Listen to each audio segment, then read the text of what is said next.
1032 number Singimari বালক নৃত্য। এইটো স্কুলৰ আপুনি প্ৰধান শিক্ষক হয়নে? হয়। আপোনাৰ নামটো কি?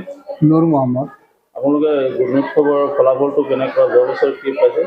যোৱা বছৰ আমাৰ A+ আছিলে, এইবাৰো মানে আমি A+ পোৱাৰ আশা আছে আমাৰ। এয়া কি হয়। আপোনাৰ মুঠ ছাত্ৰ ছাত্ৰী কিমান আছে?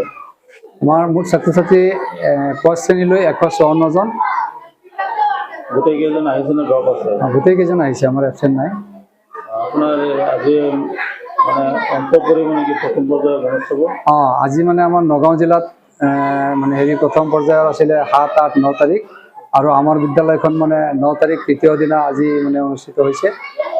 এতিয়া আমাৰ এতিয়াও মানে কাম চলি আছে, সম্পূৰ্ণ শেষ হোৱা নাই।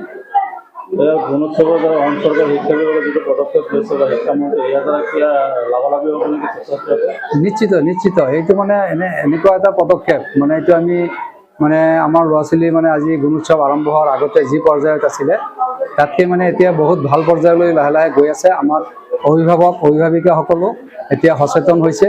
গুণোৎসৱৰ কাৰণে তেওঁলোকেও মানে ল'ৰা ছোৱালীক লৈ তেওঁলোকে মানে ৰেডি হৈ থাকে। আৰু গুণোৎসৱে আমাৰ বিদ্যালয়খনো বহুত পৰিৱৰ্তন আনিছে, আমাৰ শিক্ষকসকলৰ মাজতো মানে বহুত পৰিৱৰ্তন হৈছে, লগতে আমাৰ ছাত্ৰ ছাত্ৰীৰো অভূতপূৰ্ব পৰিৱৰ্তন আহিছে। আপোনাৰ স্কুলত আজি অভিভাৱক আহিছেনে? যথেষ্টখিনি আহিছে। তেওঁলোকে আহি পেলাই সদস্য আমাৰ বিদ্যালয় পৰিচালনা সমিতিৰো সভাপতি সভানেত্ৰীকে আদি কৰি সকলো সদস্যসকল উপস্থিত আছে। স্থানীয় ৰাইজে কেনেকুৱা সহযোগিতা আগবঢ়ায়? স্থানীয় ৰাইজেও আহিছে, আহি পেলাই মানে খা খবৰ লৈছে, আৰু তেওঁলোকে মানে কি গুণোৎসৱটো মানে তেওঁলোকেও খুব ভাল পাইছে, আৰু এইটো প্ৰত্যেক বছৰে হোৱাটো আমাৰ স্থানীয়